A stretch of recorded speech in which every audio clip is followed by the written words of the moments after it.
YouTube fixes. That's okay.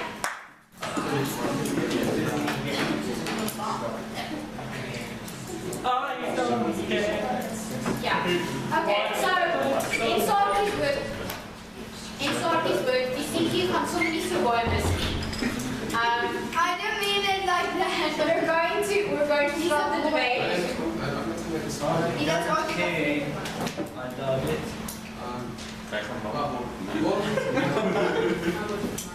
Are we waiting for somebody?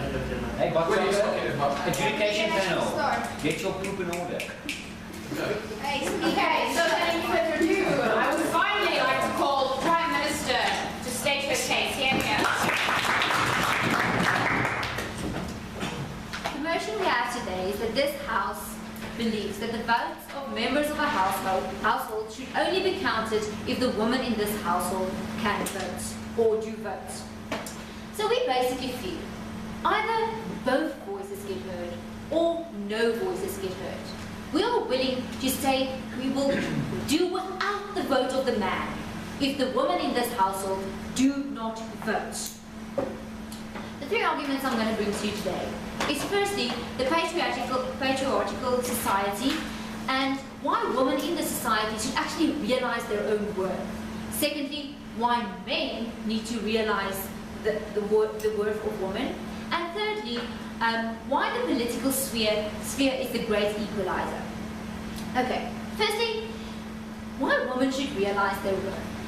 We see a society, especially in our more traditional cultural societies, when men are the representative of the household. They make the decisions, they have the say, and whatever they say, the family adheres to, they believe that, and they feel that is the best decision.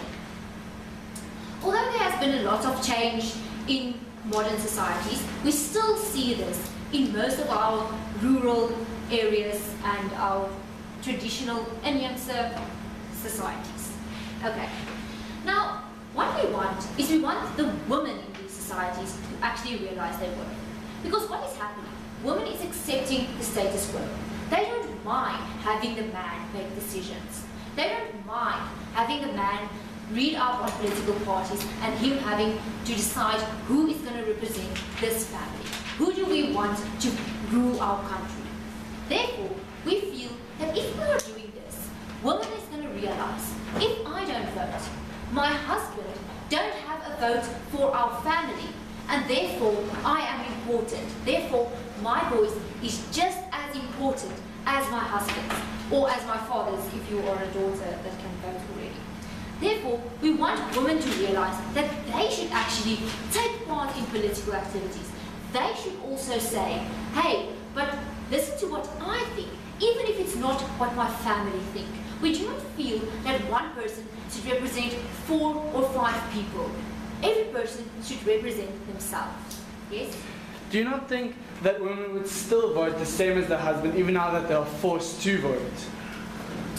Well, that's the thing. Because the vote is secret, the husband will never know. She can tell her husband, I am voting for the Vryheidsbond Plus. Actually, she's voting ANC, and he will never know. So, there's pressure on her, but there will not really be consequences if she does not listen to her husband. So we feel that women themselves need to realize status quo is not necessarily what should be the status quo. I should also be voting, and it's not that I should have the right to vote, because they most probably already have the right to vote. They just don't vote because the husband is a representative. They should realize my husband cannot represent me on a political sphere. I must represent myself and my children if they cannot vote yet. Okay. My second argument is why men need to understand this equal rights thing. Okay, we see in most countries the rulers already have this. They realize if you want a good democracy, everybody should have equal votes, and you cannot discriminate based on gender. Yet, these ideas have not trickled down to society.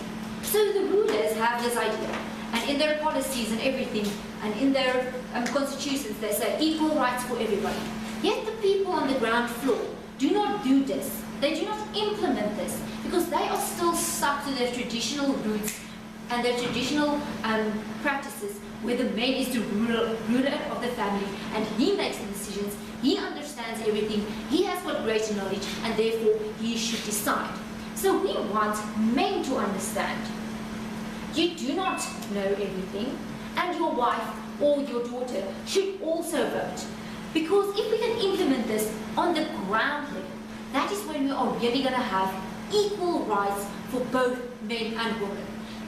The problem we've identified is not necessarily that women don't vote. Obviously, when the government is going to put a policy in or implement a policy like this, they already gave votes the right to vote to women. So there is equal rights to vote. We need to change the people on the ground floor. We need to change society's perception. And we feel that by doing this, we are basically forcing men to realize my wife or my daughter also has a vote. I cannot decide for them. They must decide for themselves. So by doing this, we are on an implementation level on the ground floor in the society. We are convincing men and we are changing the perception that men have so that they can understand that everybody is equal. Okay, the last argument is why the political sphere is the great equalizer.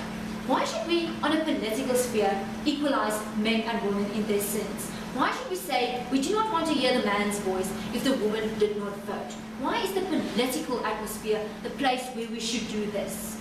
Well, basically, it comes down to democracy. The whole thing about democracy is that every person gets one vote. That means one vote represents one person's opinion. We cannot have a man vote to represent his family. Everybody in that family should be equal and should vote on their own.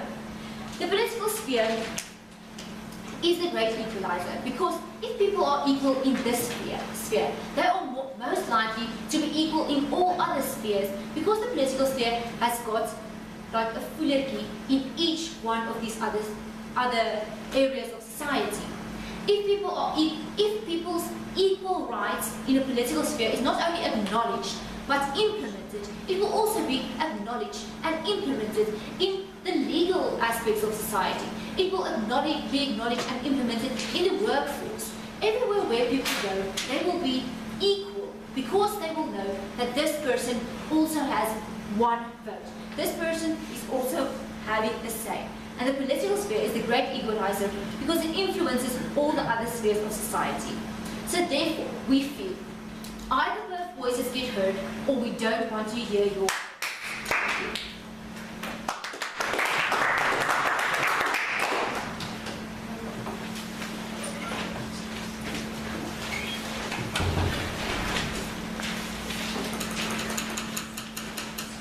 I'm stalling now.